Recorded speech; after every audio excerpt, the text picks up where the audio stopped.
This entire afternoon session will focus on policy areas in general where there needs to be secular reform, and the first session will be on education. There's so much I could say about it, but we are so short of time that I'm not going to. I'm going to introduce our first speaker, and that is Alison Courtice. She is presenting on the problem of religious instruction in Queensland's public schools. She is a spokesperson for Queensland Parents for Secular State Schools, QPSSS. We've got to do something about our names, people. Well, it's got... Yeah, no. I was in advertising for too long to let that pass muster. The group has been leading the call for nearly a decade for reform of the century-old religious instruction, RI program, to remove it specifically from class hours. Please welcome Alison Courtice.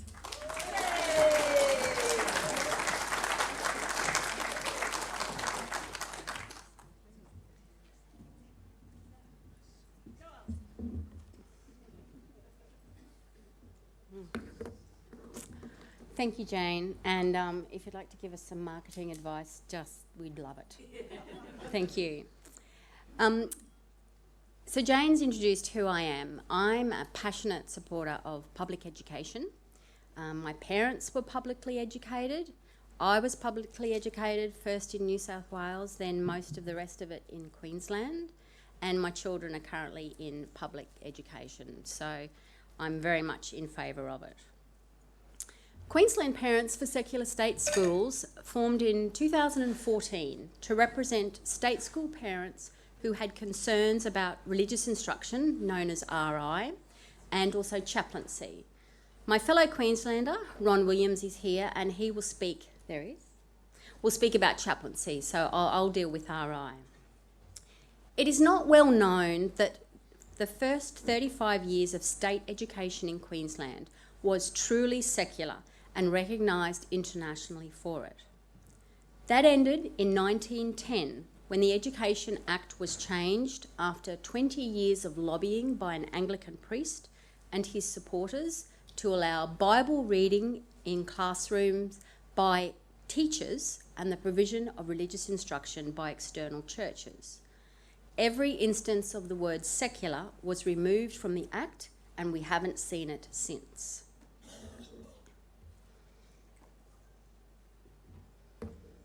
Our cartoon represents the legal right of entry to state schools that religious organisations, nearly all Christians, have had since that time.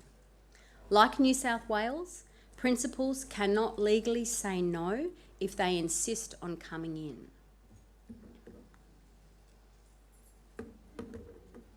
Fast forward over a century, and we now have a Labor state government that, to its credit, has successfully tackled many hot potato religious issues, standing up to mainly Christian lobby groups.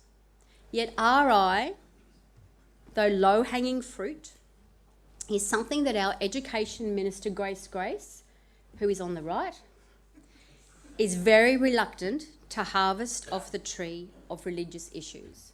And that's our Premier, Anastasia Palaszczuk, on the left, having a bit of a chat with her about it. So that's the bad news out of the way. The good news is that this year has produced developments that we see as having the potential to be game-changing. In early March, the Courier Mail exposed a gobsmacking video, which we gave them, of a...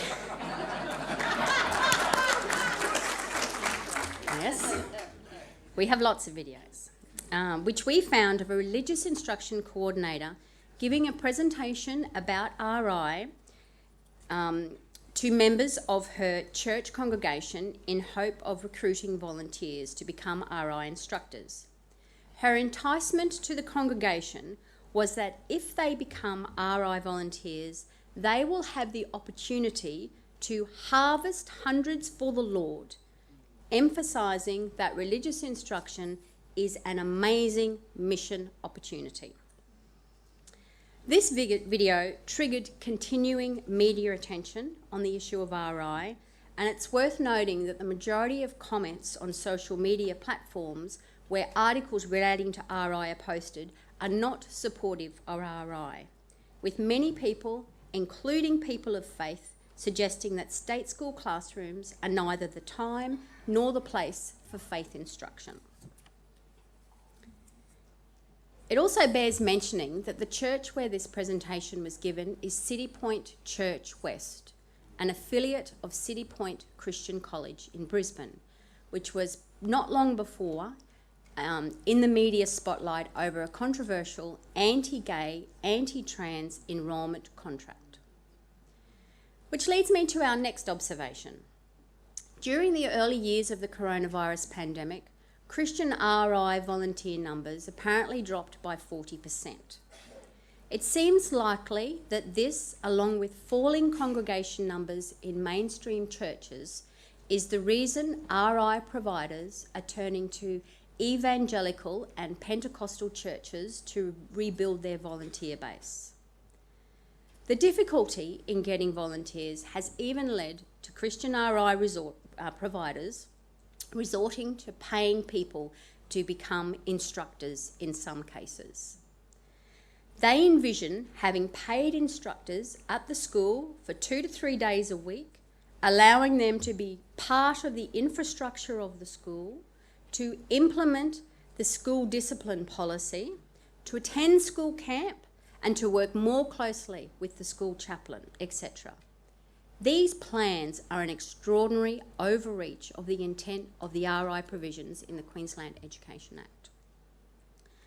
Although it was not news to us that RI providers see state schools as mission fields, the public reaction to such blatant statements was strong, even prompting public condemnation for some Queensland Labor MPs. One of them was Don Brown, a parent of a child in prep at a state school in Brisbane and who is himself a Catholic.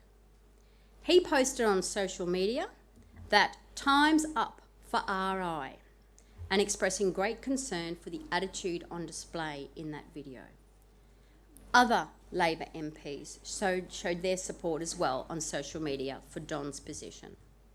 These actions generated further media about RI in state schools. Then a few months later, after that kerfuffle had mostly died down, the Queensland Labor Party State Conference was held in early June this year. Religious instruction was on the agenda, and a resolution was unanimously passed, bearing in mind there are hundreds of people at this conference, with special mention. It states, and I'll read it out, that religious instruction be removed from lesson time to lunchtime or before or after school. Alternatively, that non-participating students continue with learning the curriculum. This is a big deal. And it started up the media again, all of which is great for informing the public and raising interest in the issue. So what do people at the coalface in Queensland public schools think of RI? The Queensland Teachers Union has had a long-standing opposition to religious instruction during class time in an already crowded curriculum and has consistently responded along these lines to media inquiries. The QTU recently confirmed their policy position at this year's biennial conference as follows: that the provisions in the education regulations allowing religious instruction in a state school ought to be rescinded. So they're not mucking around, they want it gone completely. The Secretary of the Teachers Professional Association of Queensland, another body representing interests of some teachers, was quoted in a Courier Mail article this year as saying RI was a waste of time and that the preference was for religion to be taught in a comparative way as part of an approved curriculum. Rounding things out, the President of the Queensland Association of State School Principals was interviewed for ABC Radio in June this year, where he called for reform of RI, citing the overcrowded curriculum, a decline in RI participation rates, supervision problems, and the continuity of learning. This association has long wanted the option to have RI outside class hours, and we have just this week confirmed that remains their official position. In breaking news, however, we were also informed a couple of days ago of the following addition to their official position. And I'll read it to you. QASSP supports the school providing the facility for RI to occur. However, believes it is incumbent upon the faith provider to deliver all necessary resources to carry out appropriate supervision and curriculum materials. We're advised that this includes covering the costs for the required supervision by teaching staff, an enormous cost that is currently borne by state schools, which are, as is well known, underfunded as it is. And what of parents? Well, cumulative efforts by us working with the Department of Education and by Ron Williams and his colleagues before us have seen considerable improvements in the way that RI is administered and managed. We figured as long as RI is in schools, it needs to be done by the law book and with transparency. The most significant change to RI has been the enforcement of the legal requirement that students be opted in to RI rather than the opt-out method that was employed by most schools previously, which actually amounts to a breach of human rights. Parents are also better informed about what RI is and isn't.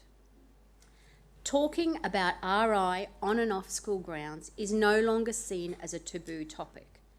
That was one of our original aims, for parents to be able to feel that they can have respectable conversations about RI with other parents, teachers and principals.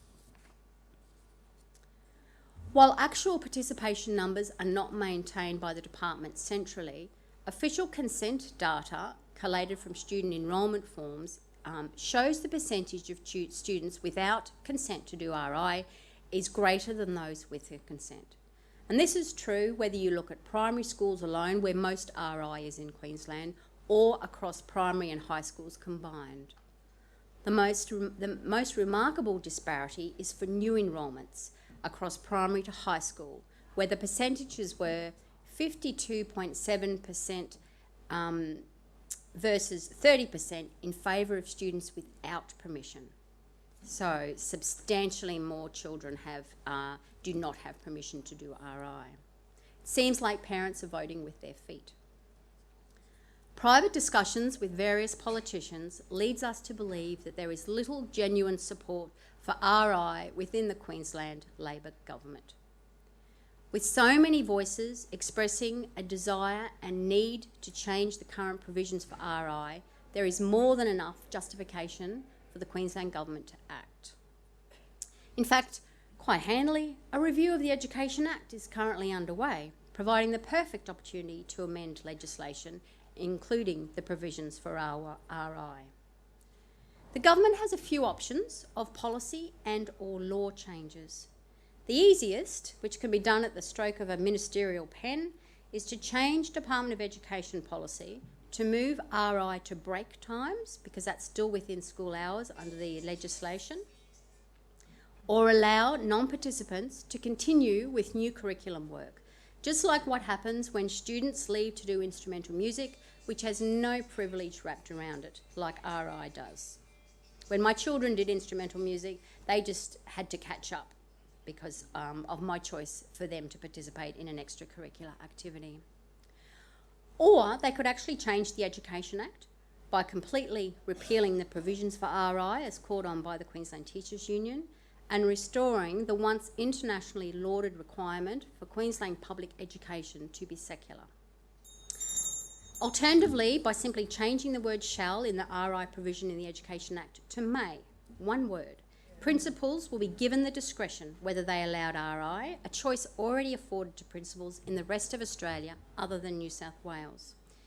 It may come as no surprise that where principals have the legal option to say no, they most usually do.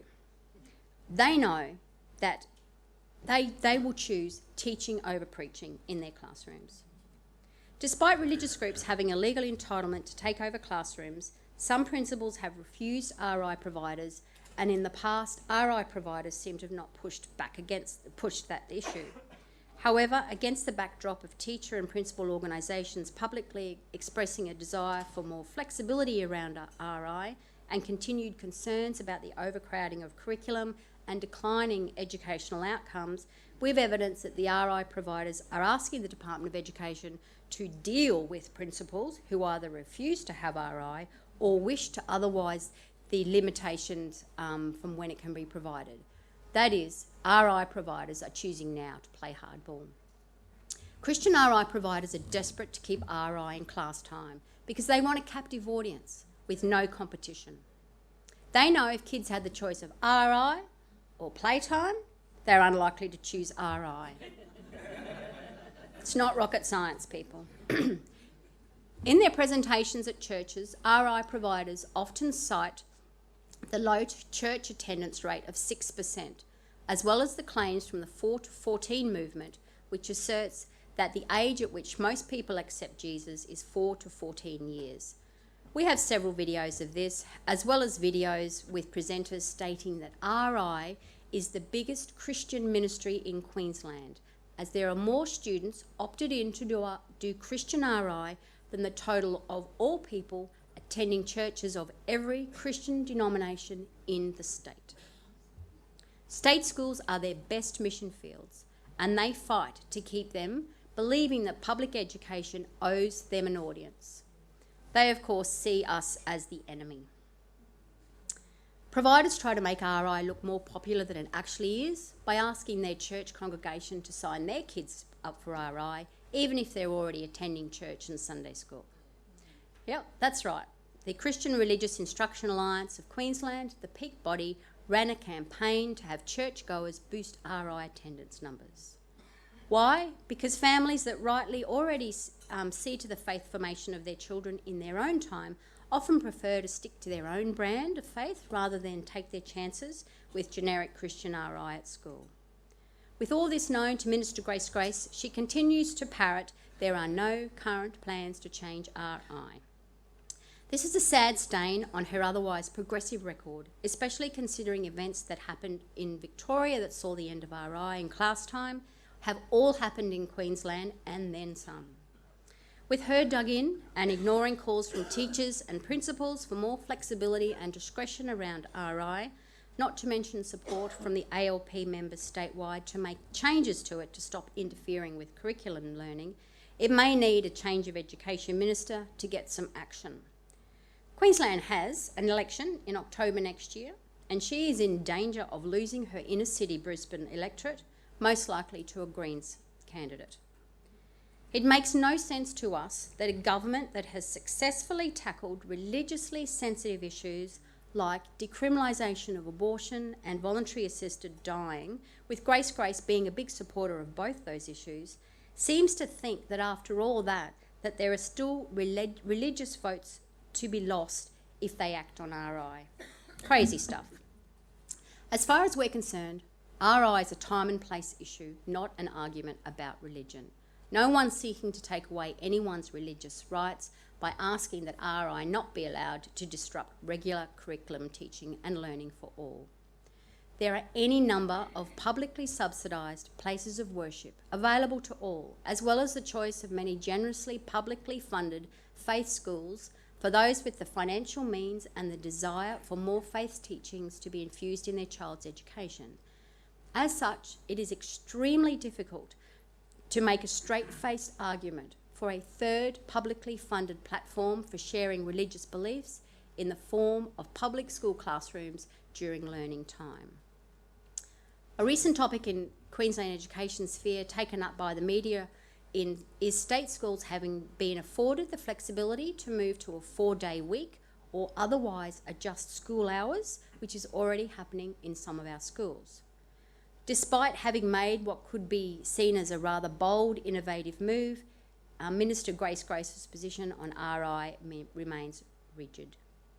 Regardless, there is no doubt that RI is truly the dinosaur in the classroom.